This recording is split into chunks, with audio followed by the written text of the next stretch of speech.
Hello बच्चों, कैसे हैं आप लोग। आपके फिजिक्स 5 क्लास यूट्यूब चैनल में आपका स्वागत है। तो बेटा हम अपनी पढ़ाई को आगे जारी करते हुए आज का हमारा टॉपिक है किसी वैद्युत क्षेत्र में रखे किसी वैद्युत ध्रुव पर लगने वाला बलाघूर्ण। ठीक है बच्चों, आइए। तो बेटा हेडिंग जो है वो ये है, किसी वैद्युत क्षेत्र में रखे किसी वैद्युत क्षेत्र में रखे किसी वैद्युत ध्रुव पर किसी वैद्युत द्विध्रुव पर लगने वाले बल युग्म का आघूर्ण। बेटा क्या लिखा हुआ है, किसी वैद्युत क्षेत्र में रखे किसी वैद्युत द्विध्रुव पर लगने वाले बल युग्म का आघूर्ण। ठीक है बेटा, तो यहां जो होगा वैद्युत क्षेत्र, बेटा यहां पर वैद्युत क्षेत्र होगा एक समान वैद्युत क्षेत्र, असमान वैद्युत क्षेत्र नहीं, समान वैद्युत क्षेत्र। तो बेटा हम यहाँ पर लेंगे समान वैद्युत क्षेत्र, यूनिफॉर्म इलेक्ट्रिक फील्ड लेंगे। ठीक है बेटा, और उसमें किसी वैद्युत द्विध्रुव को ले जाकर रखेंगे तो पता क्या होगा, उस पर एक काम करेगा बल युग्म का आघूर्ण। जानते हो आघूर्ण, बड़ा आघूर्ण। बेटा जैसा कि आपने पढ़ा होगा 11th क्लास में, फोर्स या बल। बेटा बल किसी वस्तु को चलाता है, बल किसी वस्तु को चलाता है, यानी बल करता है ट्रांसलेट, है ना, जबकि बल आघूर्ण उस वस्तु को घुमाने का प्रयास करता है। ओके बच्चों, है ना। तो बेटा ध्यान रखिएगा, बल किसी वस्तु को चलाता है जबकि उसका आघूर्ण यानी बल आघूर्ण से घुमाता है। ठीक है बेटा, तो बल आघूर्ण का मतलब होता है घुमाने के लिए, वस्तुओं को घुमाने के लिए बेटा, है ना। आइए, तो बेटा जैसे मान के चलो ये हमारे पास एक यूनिफॉर्म एक समान वैद्युत क्षेत्र है, असमान नहीं बेटा, ये बेटा समान वैद्युत क्षेत्र है, एक यूनिफॉर्म इलेक्ट्रिक फील्ड है, इसे बोलते हैं समान वैद्युत क्षेत्र। इसके बारे में सब कुछ पढ़ा दिया गया है, पिछली वीडियोस देखिए आप लोग। ये बेटा समान वैद्युत क्षेत्र है, ठीक। ये वैद्युत बल रेखा है, वैद्युत रेखा है, ठीक। और इसमें इसमें रखिए वैद्युत ध्रुव। जानते हो वैद्युत ध्रुव के बारे में। बेटा वैद्युत द्विध्रुव में दो आवेश होते हैं, एक प्लस क्यू आवेश और एक माइनस क्यू आवेश। ये प्लस क्यू और ये माइनस क्यू, इनके बीच की दूरी होती है 2l, जो कि बहुत कम होती है। तो बेटा पिछली वीडियोस में हमने आपको वैद्युत ध्रुव के बारे में खूब अच्छी तरह से पढ़ा दिया गया है ना। ये बेटा वैद्युत ध्रुव है, ठीक। इसको लिया और हमने वैद्युत क्षेत्र में ले जाकर रख दिया। कैसे रखा है, इसको रखेंगे थीटा एंगल पर। तो देखो बेटा ये वैद्युत क्षेत्र E for electric field. Electric field कैसा, यूनिफॉर्म एक समान वैद्युत क्षेत्र। तो बेटा इसमें ये कोई रखा है द्विध्रुव, ओके। हाँ, ये बेटा इसका प्लस क्यू चार्ज, बेटा ये इसका माइनस क्यू चार्ज। ये प्लस क्यू आवेश, बेटा ये माइनस क्यू आवेश। इनके बीच का डिस्टेंस आप जानते ही हो बेटा, ये दूरी है 2l। बेटा ये दूरी है 2l, ठीक है बच्चों। बेटा द्विध्रुव कैसे रखा हुआ है, ये द्विध्रुव वैद्युत क्षेत्र के न तो समांतर है, न परपेंडिकुलर है, न 90 पर है, ये किसी रखा एंगल पर। एंगल ये थीटा बेटा, ये रखा थीटा एंगल पर वैद्युत क्षेत्र के साथ। ये द्विध्रुव वैद्युत क्षेत्र के साथ थीटा एंगल पर रखा हुआ है। क्योंकि बेटा वैद्युत द्विध्रुव बना हुआ है दो आवेशों से, और हम जानते हैं जब कोई क्यू आवेश किसी वैद्युत क्षेत्र में रखा होता है तो उस पर एक फोर्स लगता है। देखो बेटा जैसे मान लो ये हमारे पास एक वैद्युत क्षेत्र है, बेटा क्या है ये वैद्युत क्षेत्र, और इसमें ये कोई क्यू आवेश रखा हुआ है, मान लो क्यू आवेश पॉजिटिव ई। तो जब कोई क्यू आवेश किसी वैद्युत क्षेत्र में रखा होता है तो उस पर एक फोर्स काम करता है, इसे बोलते हैं इलेक्ट्रोस्टैटिक फोर्स या वैद्युत बल। कितना होता है देखिएगा, ये होता है बेटा F = QE, F = QE। जब कोई क्यू आवेश किसी वैद्युत क्षेत्र में रखा होता है तो उस पर लगने वाला वैद्युत बल F = QE। डायरेक्शन कैसे निकालोगे, बल की दिशा प्लस क्यू आवेश, बेटा ये माइनस क्यू आवेश। तो देखिएगा वैद्युत क्षेत्र की शुरुआत होती है प्लस, वैद्युत बल रेखा चलती है प्लस से माइनस क्यू। अब देखिए ये प्लस है बेटा, ये पॉजिटिव, तो प्लस प्लस एक दूसरे को रिपल। तो ये प्लस आवेश इसको इधर भगाएगा, ये इसको इधर ढकेलेगा और माइनस से खींच लेगा। तो इस पर जो फोर्स लगेगा, जो फोर्स की डायरेक्शन होगी वो होगी अलोंग टू इलेक्ट्रिक फील्ड, इधर ही होगी बेटा। तो धनावेश पर जो बल लगेगा, जो बल की जो दिशा होगी बेटा वो होगी वैद्युत क्षेत्र की दिशा में। और जो माइनस क्यू आवेश है इस पर लगने वाले बल की दिशा किधर होगी? अब देखो बेटा ये प्लस है, ये प्लस है और माइनस है, तो प्लस आवेश क्या करता है? माइनस आवेश को अपनी ओर खींचता है। तो बेटा ये प्लस इसे खींचेगा, जो कि माइनस को भगाएगा, ये इसको रिपल करेगा, इसे खींचेगा। तो इस पर जो फोर्स की डायरेक्शन होगी माइनस की आवेश पर, ये होगी इधर, यानी कि वैद्युत क्षेत्र के विपरीत होगी। ठीक है बेटा, देखिएगा। तो बोलना मतलब अगर कोई आवेश, कोई क्यू आवेश किसी वैद्युत क्षेत्र में रखा हुआ है तो उस पर लगने वाला वैद्युत बल F बराबर Q होता है। अगर आवेश पॉजिटिव है तो बल वैद्युत क्षेत्र की दिशा में लगेगा, है ना। और अगर आवेश नेगेटिव है या ऋणात्मक है तो उस पर लगने वाला बल वैद्युत क्षेत्र के विपरीत होगा। ये अब ध्यान रखना बेटा, ठीक है। तो धनावेश पर जो बल लगता है वैद्युत क्षेत्र की दिशा में लगता है, और ऋणावेश पर जो बल लगता है वो वैद्युत क्षेत्र के विपरीत दिशा में लगता है। प्रूफ आपके सामने देखो, बोलना मत, ठीक है। तो बेटा यहाँ भी देखो कुछ ऐसा ही हो रहा है। वैद्युत ध्रुव रखा है वैद्युत क्षेत्र में थीटा कोण पर, ठीक है, और उसमें दो आवेश होते हैं, प्लस क्यू और माइनस क्यू। तो ये वैद्युत क्षेत्र क्या करेगा? ये वैद्युत क्षेत्र बेटा, वैद्युत क्षेत्र काम ही क्या है? वैद्युत क्षेत्र काम ही है उसे आवेशों पर बल लगाना है। कितना? आओ पहले निकालते हैं प्लस क्यू आवेश पर, इस वाले आवेश पर। तो देखिए बेटा, प्लस क्यू आवेश पर, प्लस क्यू आवेश पर लगने वाला वैद्युत बल, प्लस क्यू आवेश पर लगने वाला वैद्युत बल, ये हो जाएगा बेटा F इजिकल टू, बोलो, क्यू ई।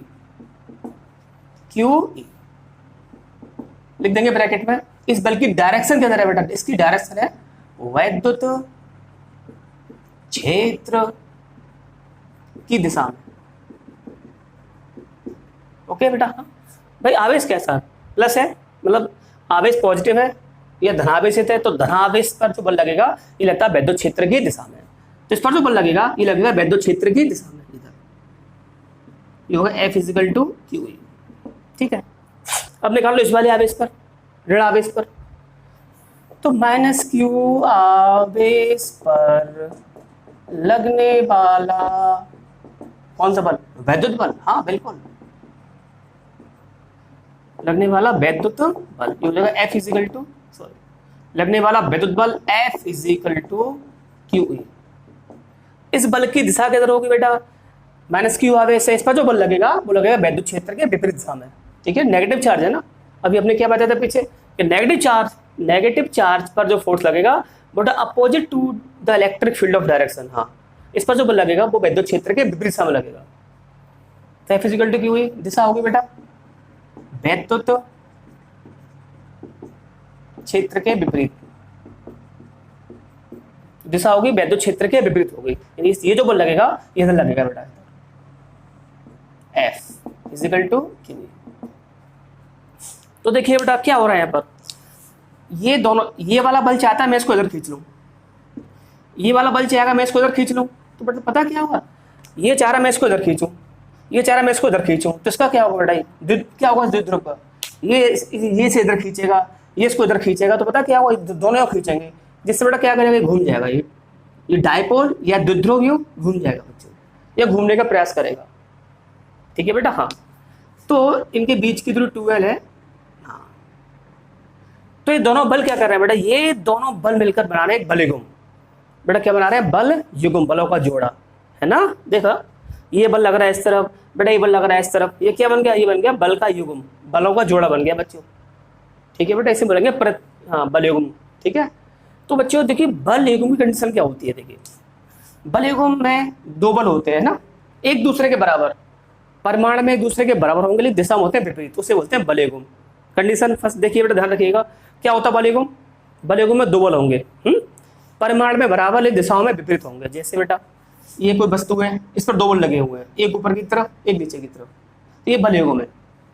अगर ये कहा जाए बेटा कि इस पर दो बल लगे हुए हैं, ये भी देखो, ये बल F, यू बल F, यहाँ देखिएगा ये बल F ऊपर लगा है, यू बल F ऊपर लगा है बेटा, तो ये दोनों बल तो है पर युग्म नहीं है बच्चों।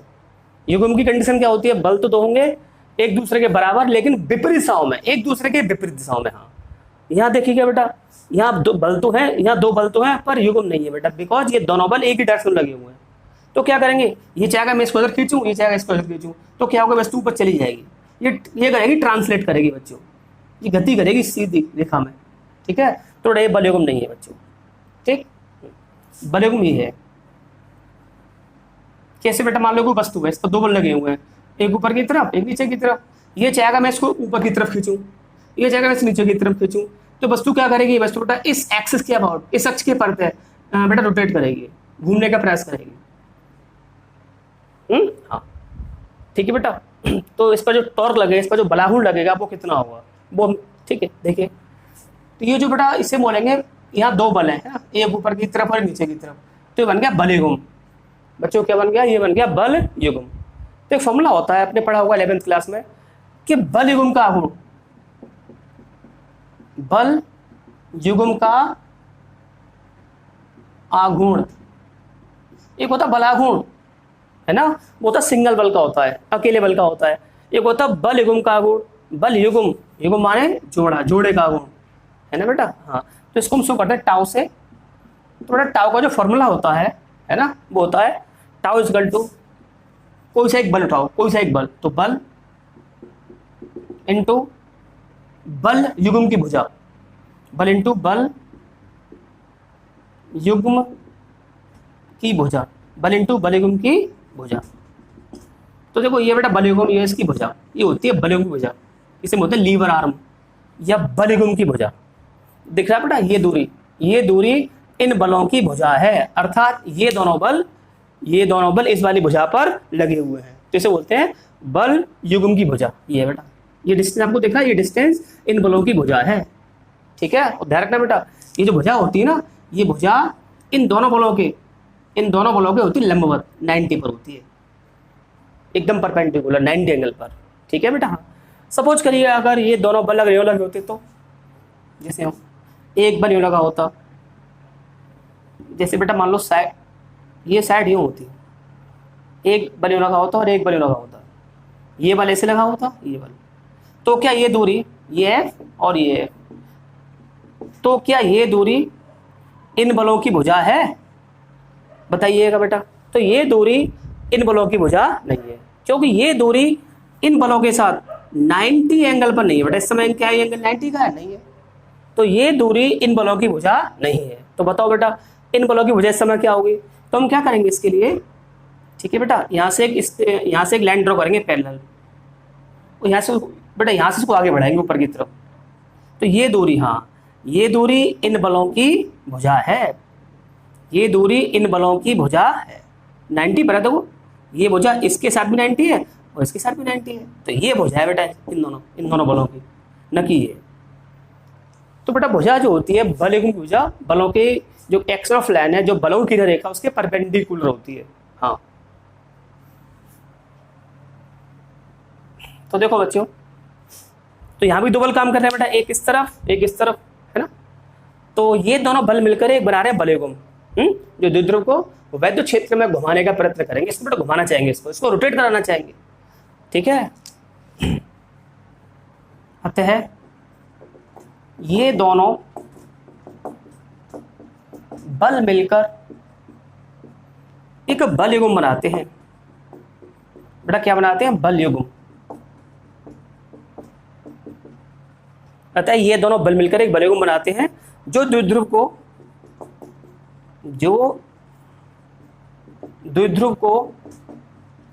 वैद्युत क्षेत्र में घुमाने का, रोटेट करने का, है ना, जो द्विध्रुव को वैद्युत क्षेत्र में घुमाने का प्रयत्न करते हैं, जो द्विध्रुव को वैद्युत क्षेत्र में घुमाने का प्रयत्न करते हैं। अतः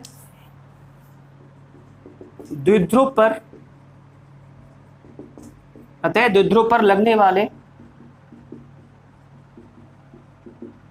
बल युग्म का आघूर्ण, बल युग्म ध्यान रखना बच्चों, एक बल नहीं है, युग्म है, युग्म बलों का जोड़ा है, बल युग्म का आघूर्ण। अतः द्विध्रुव पर लगने वाले बल युग्म का आघूर्ण कितना होगा बच्चों, ये नोट कर लिया होगा बेटा, साथ के साथ नोट करते आया करो, है ना। अतः द्विध्रुव पर लगने वाले बल युग्म का आघूर्ण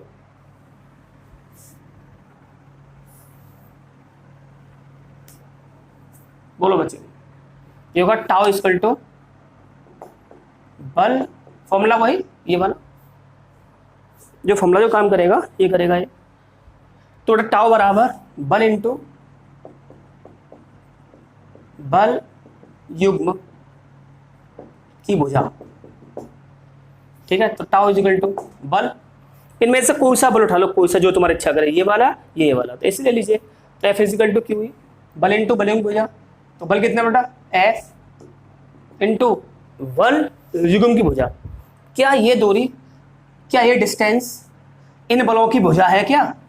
नहीं है बेटा, बिकॉज बेटा ये जो एंगल है ये 90 नहीं है बच्चों, ये एंगल 90 का नहीं है, तो इसलिए बेटा ये दूरी इन बलों की भुजा नहीं है। तो बताओ बेटा इन बलों की भुजा क्या होगी, इन बलों की भुजा क्या होगी? ध्यान रखना बेटा, भुजा जो होती है, भुजा बल जो भुजा जो होती है बेटा, ये भुजा इन बलों के साथ 90 एंगल लगाती है, 90 एंगल का बनाती है, या इनके लंबवत होती है। तो भुजा बलों के लंबवत होती है। तो बताओ बेटा क्या ये दूरी इन बलों की भुजा है? बिल्कुल नहीं है। तो भुजा क्या है फिर? आइए बेटा यहाँ से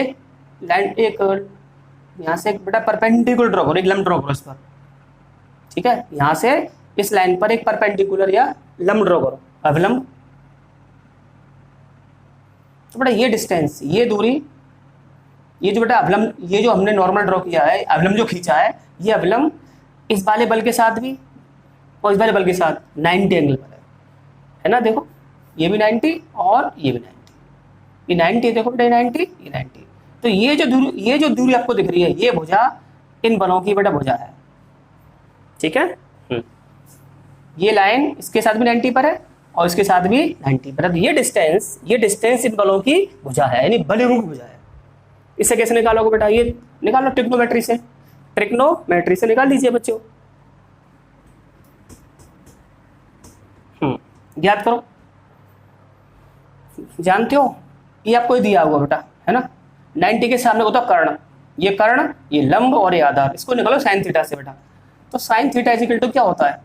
साइन थीटा बराबर लंब बटे कर्ण, है ना। तो लंब बटे कर्ण कितना 2l, तो लंब कितना निकला? ये होगा लंब is equal to 2l sine theta. तो बेटा ये दूरी कितनी आ गई बाय द टेक्नोमेट्री? ये दूरी आ गई 2l साइन थीटा। हाँ, तो बेटा ये दूरी आ गई तुम्हारी 2l, ये 2l साइन थीटा, ठीक है बच्चों। तो द्विध्रुव पर लगने वाले बल युग्म का आघूर्ण टाउ बराबर बल इंटू बल युग्म की भुजा। तो बल F इंटू बल युग्म की भुजा, यही तो बेटा ये दूरी इस वाले बल के साथ 90 एंगल पर है, तो ये दूरी इन बलों की भुजा है। तो F इंटू बल युग्म की भुजा 2l साइन थीटा, तो F into 2l sine theta. बेटा वैल्यू हुआ है F का मान कितना? क्यू हुई।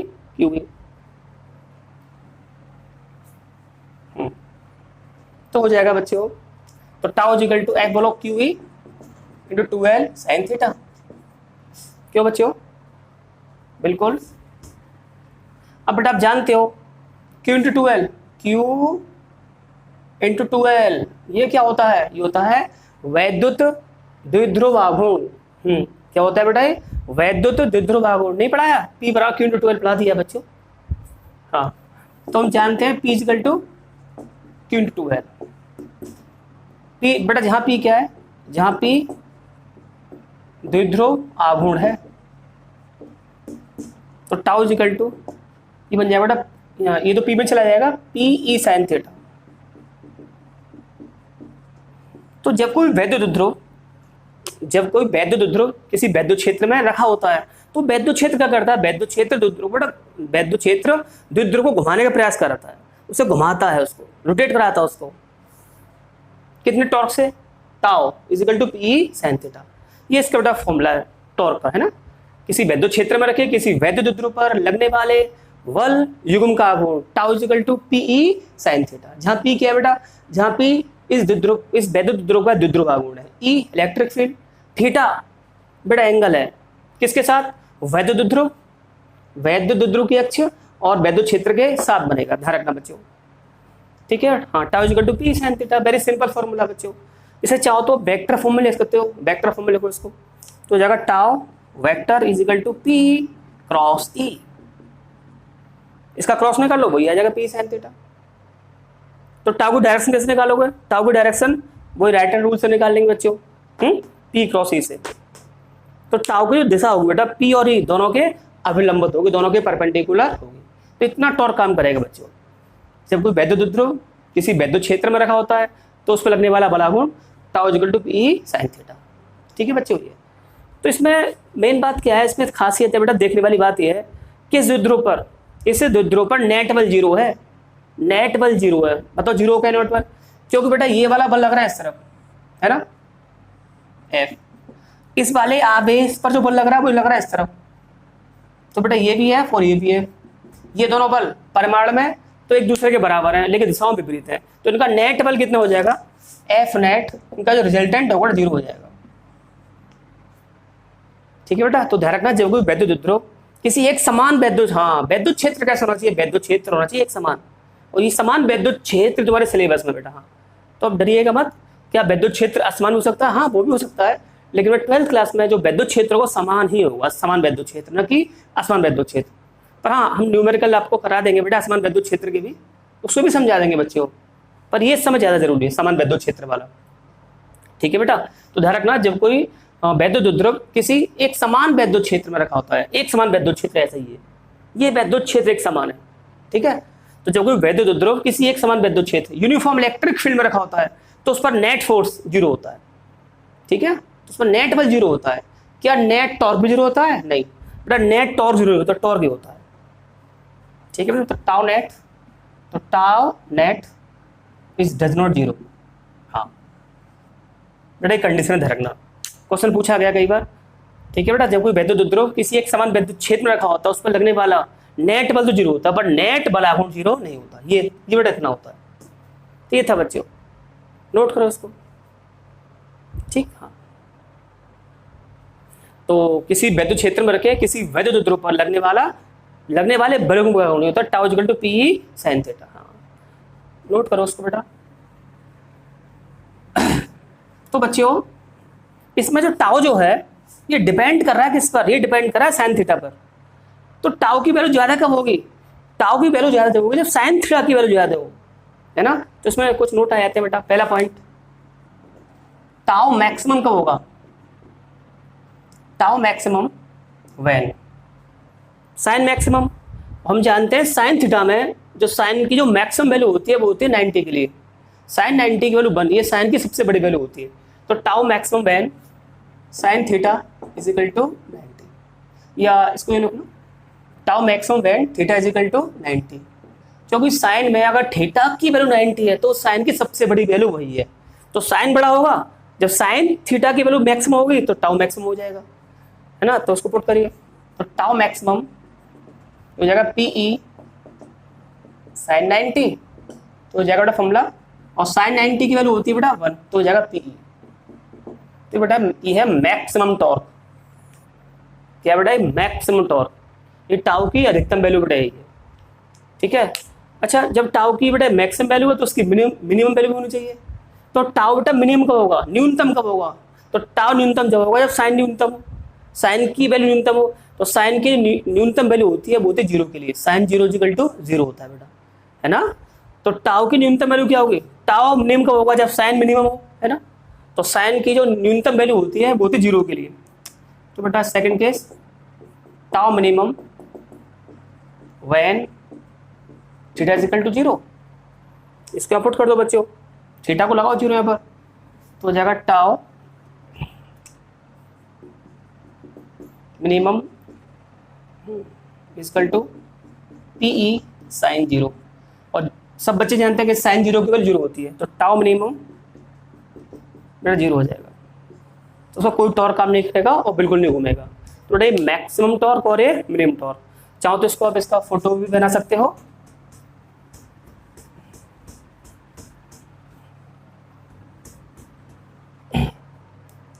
तो ये वैद्युत क्षेत्र, और इसमें दो ध्रुव रखा हुआ 90 एंगल पर, ये प्लस क्यू चार्ज और ये माइनस क्यू चार्ज। तो थीटा बेटा 90 हो गया। तो इस वाली केस में टॉर्क मैक्सिमम होगा पी 9 एंगल के लिए।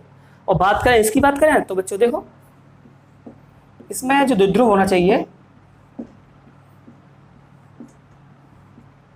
समान वैद्युत क्षेत्र, तो इसमें थीटा को 0 किया हमने, है ना। तो थीटा 0 कैसे बनाएंगे आप लोग, इसमें द्विध्रुव जो होगा बेटा, ये द्विध्रुव इलेक्ट्रिक फील्ड के रखा होगा पैरेलल, ये प्लस की और ये माइनस की। तो इस समय जो वैद्युत द्विध्रुव है ये बेटा वैद्युत द्विध्रुव वैद्युत क्षेत्र के समांतर रखा हुआ है, वैद्युत क्षेत्र के समांतर रखा हुआ है। ये इसको इधर ले लो, ये माइनस की लिख लो, यहाँ लोगों प्लस की। तो ये द्विध्रुव वैद्युत क्षेत्र के समांतर रखा हुआ है, तो थीटा की वैल्यू बेटा 0 हो जाएगी, तो यहाँ कोई टॉर्क काम नहीं करेगा। तो टाउ मैक्सिमम पी और ये टाउ मिनिमम, ये बेटा डेरिवेशन है आपका किसी वैद्युत क्षेत्र में रखे किसी वैद्युत द्विध्रुव पर लगने वाले वलयगुम का आघूर्ण, ये इसकी मैक्सिमम वैल्यू, इसकी मिनिमम वैल्यू, ठीक है। टाउ इससे ज्यादा नहीं होगा बेटा, इससे कम नहीं होगा। और जो जनरल कंडीशन है वो ये है tau is equal to p E sine theta. Note करो, ये बेटा काफी इंपॉर्टेंट फॉर्मूला है, न्यूमेरिकल बनेंगे इसके ऊपर। Tau is equal to p E sine theta, किसी वैद्युत क्षेत्र में रखे किसी वैद्युत द्विध्रुव पर लगने वाले वल युग्म का आघूर्ण। नोट कर लो बच्चों।